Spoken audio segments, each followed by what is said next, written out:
नुहू विधानसभा से इनेलो के कद्दावर नेता हबीबुर रहमान उर्फ नायब साहब, जो परिचय के मोहताज नहीं है, सन 2004 से लेकर 9 तक जिन्होंने नुहू विधानसभा का अच्छा खासा विकास भी कराया है और पूर्व विधायक, मैं कहूंगा कि पूर्व एमएलए रह चुके हैं नुहू विधानसभा से। बाकी मेवात के विकास के लिए चिंतित होते हैं। अपने कार्यकाल में उन्होंने काफी जो है विकास कार्य कराए और अब फिर चुनावी मैदान में हैं। अगर नुहू विधानसभा से बात करें तो गांव-गांव जाकर लोगों की समस्याओं को सुन रहे हैं। लोगों की मूलभूत सुविधाएं जैसे बिजली, पानी, शिक्षा इत्यादि पर जो है पुरजोर तरीके से उनका समर्थन भी करते हैं। जहां कोई समस्या है, शासन प्रशासन से मिलकर उनका समाधान कराने की जो है पुरजोर कोशिशों में लगे रहते हैं। नायब साहब हमारे साथ हैं, ये बताएंगे आखिरकार जो चुनावी मुद्दे हैं। अगर आज की बात करें नायब साहब, मेवात की जनता संपूर्ण सुविधाओं से वंचित है। तो सबसे पहले तो नायब साहब हम आपका स्वागत करते हैं कि आप लोग जो है चुनावी मैदान में दूसरा टर्म, मैं कहूंगा कि दूसरे टर्म में हैं। एक टर्म आप एमएलए रहे हैं 2004 से 9 तक। तो 4 से 9 तक के विकास कार्यों की बात करें तो ऐसे क्या विकास हैं जो आप जनता के बीच में जाकर बता सकते हो कि भाई मैंने ये विकास कार्य करा है? बहुत बहुत शुक्रिया आपका। देखिए, जहां तक विकास कार्यों की बात है, मैं समझता हूं जो मेरे कार्यकाल से पहले मेवात में नेता लोग अक्सर विकास की बात नहीं किया करते थे। जी जी जी। सबसे पहले चूंकि मैंने नौकरी की है तहसीलदारी के पद पर, बाहर मैंने हरियाणा को देखा है, वहां से प्रेरित होकर कि दूसरे इलाके कितने तरक्की याफ्ता हैं, हमारा इलाका मेवात कितनी पीछे है, उससे प्रेरित होकर मैंने अपने तहसीलदारी जैसे पद को त्याग कर मेवात की तरक्की के लिए मैं राजनीति में आने का आया मैं। और जैसे ही मुझे मौका मिला 2004 से 2009 तक, हालांकि मैं सरकार पार्टी के तौर पर नहीं था, कांग्रेस की सरकार थी चौधरी भूपेंद्र सिंह हुड्डा की, मैं बतौर इंडिपेंडेंट यहाँ से जीता था, मेरे समर्थन की कोई जरूरत भी नहीं थी। लेकिन मैंने अपने प्रयासों से सरकार से मिलके जो मेवात में पहली बार विकास के आयाम स्थापित किए, शायद अभी तक किसी नेता के खाते में ये नहीं जाता। अच्छा, ये सिरे लिए जाते हैं नायब साहब, तरह तरह की बातें होती हैं। दिल्ली अलवर राष्ट्रीय राजमार्ग की बात करें, आज तक 4 लेन नहीं हुआ है। शहीद मेवाती कॉलेज है, हसन खां मेवाती कॉलेज, आज बद से बदतर है। तो किसकी कमी आप मानते हैं? देखिए, मैं बताता हूँ आपको, असल में यहाँ पार्टीबाजी के बेस पे काम होते रहे हैं, विकास की बात ही नहीं की। अभी मैंने बताया आपको। जी जी जी। सब पहली दफा मैंने मेडिकल कॉलेज बनवाया जी अपने पीरियड में, और उस वक्त की सबसे बड़ी ITI मरोड़ा में बनवाई। ये जो 4 लेन का सोहना से लेके मुंडा का बॉर्डर तक, मैंने नुहू तक 4 लेन बनवाया और नुहू से मुंडा का बॉर्डर तक चौड़ीकरण कराया इसका। जी जी जी। ना कोई पार्क की सुविधा थी, मैंने एक गांधी पार्क है, इधर शहीद पार्क है खेड़ला के पास, 2 पार्क बनवाए। चाहे मेडिकल कॉलेज की बात होगी, ITI की होगी, या न्यायालय परिसर, वो मैंने बनवाया। जितनी भी आज हाई राइज बिल्डिंग आपको नजर आती हैं, ये सड़कों का चौड़ीकरण, सारे काम मेरे टाइम के हैं। अच्छा, 2004 से लेकर 9 के बीच के कार्यकाल में सारे काम हुए हैं। बिल्कुल। तो ये लोग जो है तरह तरह का सिरे लेते हैं, ढिढोरा पीटते हैं कि भाई कांग्रेस राज में हमने ये नलड़ करा दिया, या मेवात यूनिवर्सिटी की लंबे समय से मेवात में मांग। देखिए, बात यह है, कांग्रेस राज जो मेरा पीरियड है, इसमें कोई शक नहीं, राज कांग्रेस का ही था। जी। उसके बाद मेरे बाद MLA कांग्रेस से भी रहे जी। उस पीरियड के जो अपने MLA पीरियड है उसके काम गिनाए ना। जी जी। बात तो वो है, ये मेरे बनवाए मेडिकल कॉलेज को, मेरी ITI बनवाई, मेरे सड़क बनवाई, पार्क बनवाई, पीने के पानी की समस्या हल करवाई। चाहे स्कूलों की बात, मेवात मॉडल संस्कृत स्कूल बनवाया, बिजली, पानी, सड़क, सब चीज पे हम काम किया। पार्टीबाजी से ऊपर उठकर जो हमने ये बगैर किसी उसके लालच के, चाहे नौकरियों की बात थी, कोई भी काम हो, हमारे पास 2 पैसे का दाग नहीं लगा सकता कोई। हमारा दामन बिल्कुल शीशे की तरह साफ है। तो नायब साहब, अगर बात किए हरियाणा की राजनीति की, हम बात करते हैं, हरियाणा में अगर विपक्ष आती है तो कांग्रेस को तो आप भली भांति आप भी देखते होंगे, लेकिन चौधरी अभय सिंह चौटाला जो एक कद्दावर नेता के रूप में माने जाते हैं विपक्ष में, अगर विपक्ष के मुद्दे हैं चाहे नूहू के मुद्दे हों या और कहीं के पूरे हरियाणा के मुद्दे हो, पुरजोर तरीके से इनेलो पार्टी उठाती आई है। आज अगर बात करें तो अनाज मंडी नूहू में चौधरी अजय सिंह चौटाला, दुष्यंत चौटाला आए थे और जनसभा को उन्होंने संबोधित किया था, और आने वाले चुनाव में जो है हरियाणा की सारी सीटें जीतने की बात कर रहे थे। क्या कहेंगे आप इसको लेकर?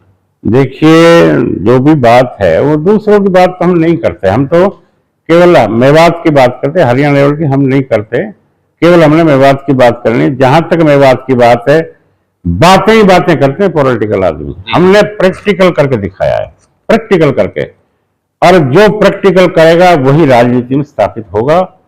और मैंने एक लाइन दी है मेवात की राजनीति को, थाना तहसील की राजनीति, आपस में मार काट फैसले, इस तरह के ये दो धड़ों में मेवात को बांट के रख दिया, और मेवात ना पढ़ सका ना बाहर निकल सका।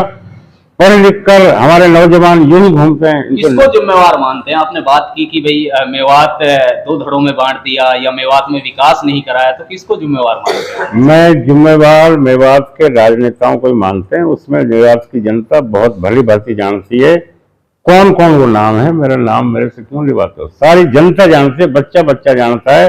मेवात की राजनीति, मेवात के लोगों को दो धड़ों में बांट के रख दिया, थाना तहसील थाना, इससे ऊपर उठने ही नहीं दिया कभी। ये हमारे मेवात के लोग अपने बच्चों की पढ़ाई की तरफ, व्यवसाय की तरफ, अपने मुस्तकबिल की तरफ सोचने तक नहीं दिया, केवल और केवल पार्टीबाजी में महदूद रहे।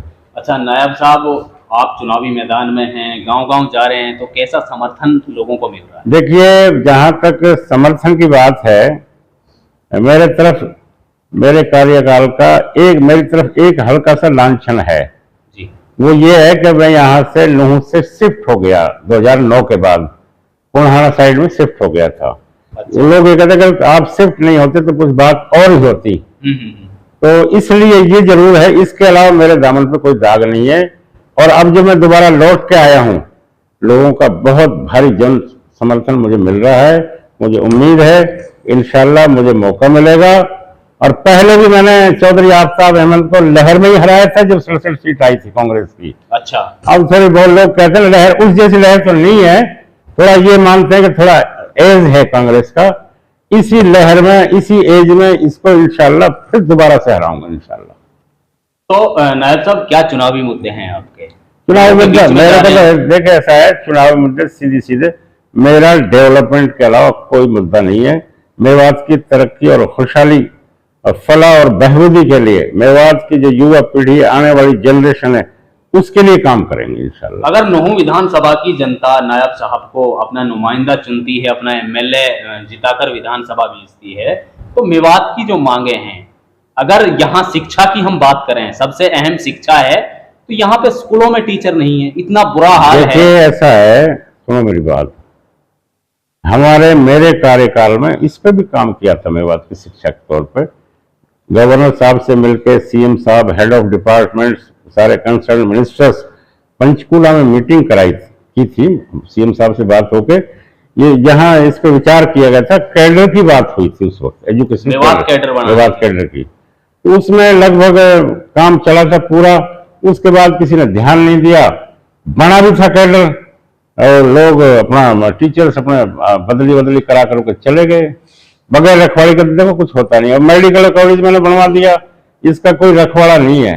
इसकी जैसी बुरी पोजीशन मेरे ख्याल किसी मेडिकल कॉलेज की पूरे इंडिया में हम ये माने रिकॉर्डेड, नायब साहब जब एमएलए थे नूहू विधानसभा के, तो इन्होंने लकीर खींच दी थी इनके लिए, अब भाई मैं इनका ये कर रहा हूँ, अब रख रखाव तुम्हारे जिम्मे है।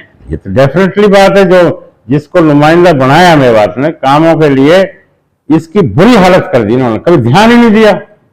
अगर ये ऑन ऑफ रिकॉर्ड हम बात करें ना, तो इतने घोटाले हुए हैं इसमें, पता नहीं कौन कौन शामिल। अब मेरे से क्यों इसमें कैमरा में क्यों करवाते हो? हमारे पास 2 पैसे का दाग नहीं लगा सकता, कोई माइक लाल पैदा नहीं हो सकता। हमने मेवात की तरक्की और खुशहाली के लिए काम किया है। मेवात में जो पार्टीबाजी है उससे, दलगत राजनीति से ऊपर उठ कर काम किया है। अगर मेवात की राजनीति की, आज की हम राजनीति की बात करते हैं, थाने चौकियों तक नायब साहब सिमट कर रह गई है, भाई भाई को लड़वाया जा रहा है, तो इसको लेकर आप क्या? देखिए, मेरे टाइम में बिल्कुल थाना तहसील के केस ना के बराबर हुए थे। कोई मेरे टाइम में मर्डर नहीं हुआ मेवात में, मेरे हल्के में। और जो भी छोटे मोटे झगड़े हैं, झगड़े हो भी जाते हैं, बैठ के पंचायती रूप से उनको सुलझाते थे, फैसला कराते थे। कौम को हमने लुटवाया नहीं। और यही रही बात, हमने आपसी सद्भाव, आपसी मेल जोल के लिए, चाहे हिंदू हो चाहे मुसलमान हो, 36 बिरादरी को हम साथ लेके चले थे। कोई झगड़ा नाम की एक पत्ता तक नहीं हिला था हमारे टाइम में, चाहे शहर की बात हो चाहे किसी, कोई झगड़े ही नहीं थे इसी टाइप का। आपस में बड़े प्यार जो मुझसे मिलजुल कर रहे। अब बुरा हाल हो गया विवाद, क्या कर रखा है इसमें देख। अच्छा, लोगों के बीच में आप जा रहे हैं, आपने एक अपना जो है प्रपोजल भी बनाया है, एक मांग पत्र बनाया है, पहले आपने काम किए हैं वो भी दर्शाए हैं। मैं अभी ना जी एक पोस्टर टाइप निकाल रहा हूँ। जी जी जी। पोस्टर टाइप, उसमें जो मैंने कार्य किए हैं उनका मैं उल्लेख करूंगा, और उसका एक ये भी फायदा होगा, लोगों को पता लगेगा मैंने क्या काम करा है। दूसरा, जो मेरे कामों का श्रेय ले रहे हैं ना दूसरे नेता, उनकी पोल खोलने का काम भी होगा। और जो मैं आगे काम कराने की सोच रखता हूं, जो मेरी पार्टी, मेरे नेता चौधरी हबीब सिंह चौटाला जी मेवात के लिए काम करने की सोच रखते हैं, वो भी। और एक बात मैं आपको और बताऊं, इस पार्लियामेंट के इलेक्शन में हमें थोड़ा सा झटका लगा था, उसकी ऐसी भरपाई हुई है। बीएसपी और इनेलो का गठबंधन हो चुका है मायावती जी से, और इंशाल्लाह अब हमारी पार्टी में इतनी ताकत आ गई है, डेफिनेटली हम अगर पूरी तरीके से सरकार बनाने में सक्षम नहीं रहे तो इनके किंग मेकर वाली जैसे एक कहावत है ना, इनेलो किंग मेकर, नहीं, किंग मेकर वाली जो कहावत है, किंग मेकर को हटा दो, इनके बीच में से किंग बन के निकलेंगे।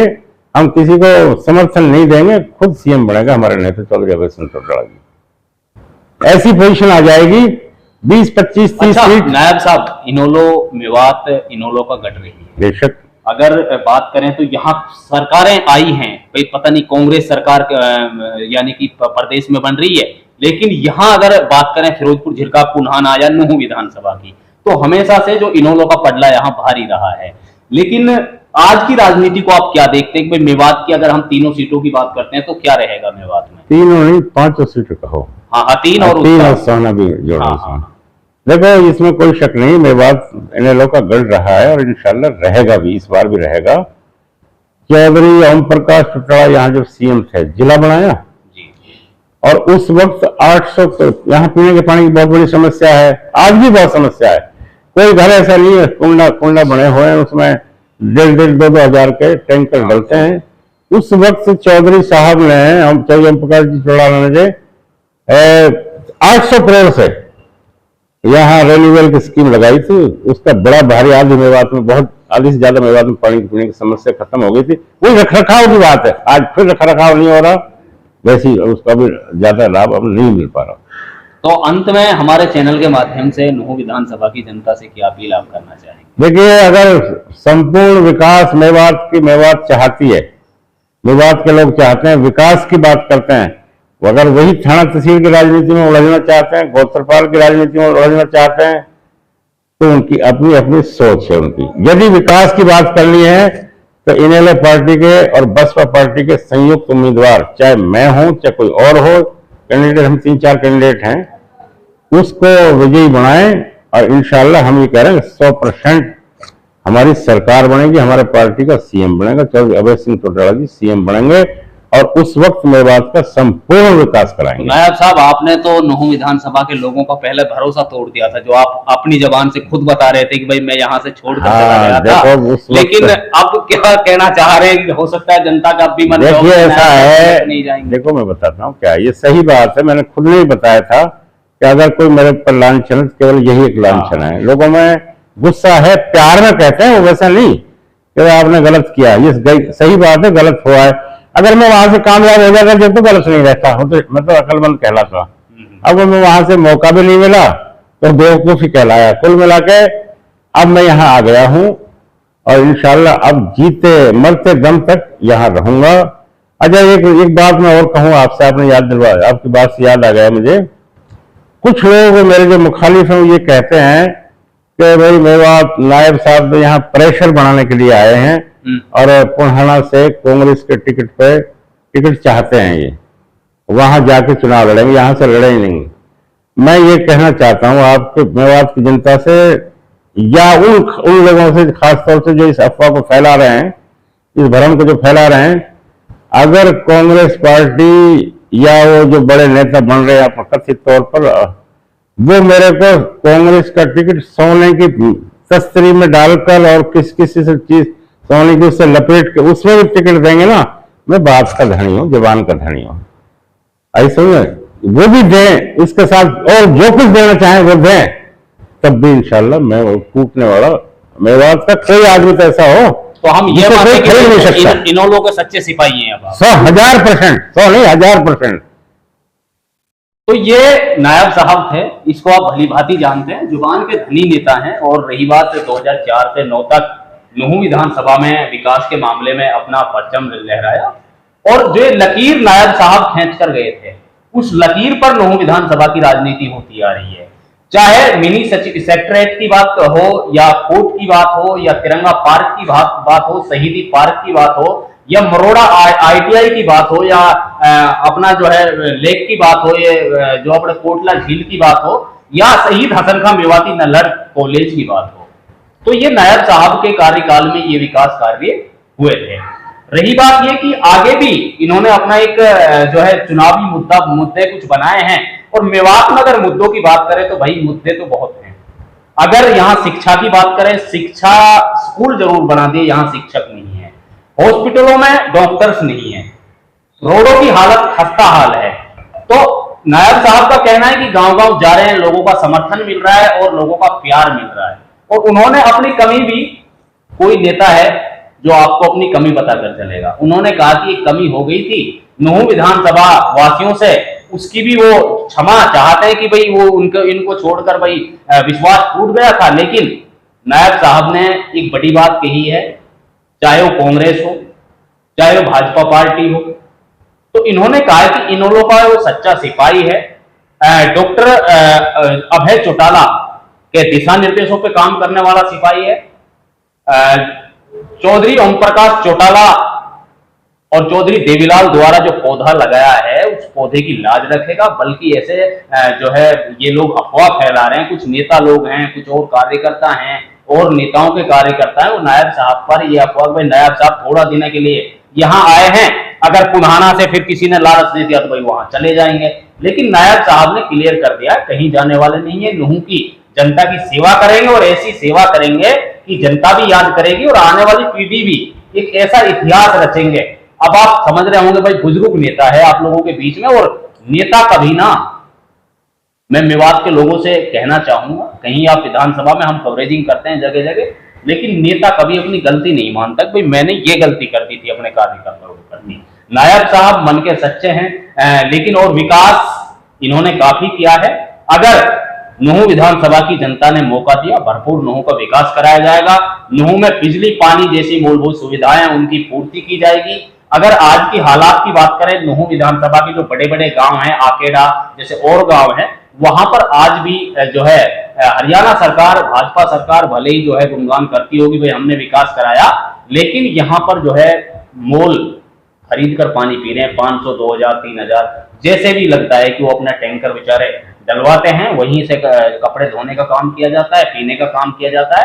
तो मेवात को हमेशा, क्या कहना चाहेंगे नायब साहब, मेवात को हमेशा पार्टियों ने क्या फिर सोतेला व्यवहार किया मेवात के साथ? देखिए, सबसे पहले तो मैं देखिए, जब तक बच्चा रोता नहीं माँ भी दूध नहीं पिलाती।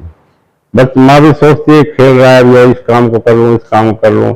हमारे जो मेवात के नेता हैं, इन्होंने कभी ये सोचा ही नहीं कि मेवात के विकास पर भी बात की जाए। ये ऐसे ही कहीं आगे ना निकल जाए, हमारी राजनीति में कहीं रोड़ा ना बन जाए। ना यहाँ तालीम की बात रही, ना पीने के पानी की समस्या हल हुई, ना यहाँ सिंचाई के पानी की बात हुई। ये सब विकास की जो बातें हैं, विकास का तो सिर्फ पहली दफा मेरे कार्यकाल में शुरू हुआ है कि विकास नाम की कोई चिड़िया होती है। तो इसलिए मैं चाहता हूं कि आज जरूरत है जो पार्टी, जो नेता केवल और केवल विकास, संपूर्ण मेवात के विकास की बात करे, आपसी भाईचारे की बात करे, आपसे सौहार्द की बात करे, उस आदमी को वोट देना चाहिए, उसे कामयाब करना चाहिए। मेरी पार्टी यदि सत्ता में आई, मुझे अपने नेता के ऊपर भरोसा है। हमारा जो गठबंधन है मायावती जी और हमारे चौधरी अभय सिंह चौटाला जी का, ये मेवात के विकास के लिए, संपूर्ण विकास के लिए काम करेगा और उसमें हम एक बतौर एक वकील के काम करेंगे, अपनी मांग रखेंगे। इसके अलावा हमारा आखिरी पड़ाव है राजनीति में। इंशाल्लाह हमने पहले भी विकास कार्य कराए, इस बार जान लड़ा देंगे। अगर यहां भी विकास नहीं हुआ, हम वो काम करके दिखा देंगे। हम इस्तीफा भी देना जानते हैं, हम इतना बड़ा दिल रखते हैं। यदि हम मेवात के लिए विकास नहीं किया, हमारे आने वाली सरकार ने, मुझे उम्मीद है सरकार बनेगी, विकास होगा। यदि विकास नहीं होगा तो हम आखिरी हद तक लांघने को तैयार रहेंगे। इंशाल्लाह हम कुर्सी के चिप पर नहीं बैठे रहेंगे। तो कुर्सी का भी लालच नहीं है नायब साहब को। नायब साहब ने अपनी नौकरी के दौरान कुर्सी काफी देख ली, काफी नेता आते थे अपने काम कराने के लिए, और एक इतिहास भी रहा है राजनीति में आना, लोगों की सेवाओं के लिए नौकरी छोड़ना। ये बहुत अपने मन में बहुत बड़ी बात है कि भाई आजकल लोग नौकरी के लाले पड़ रहे हैं कि नौकरी कहाँ मिल रही है। रही साहब, नायब साहब के कार्यकाल में 2004 से 9 तक युवाओं को जो है नौकरी भी दी गई, बाकी मेवात का विकास कराया गया।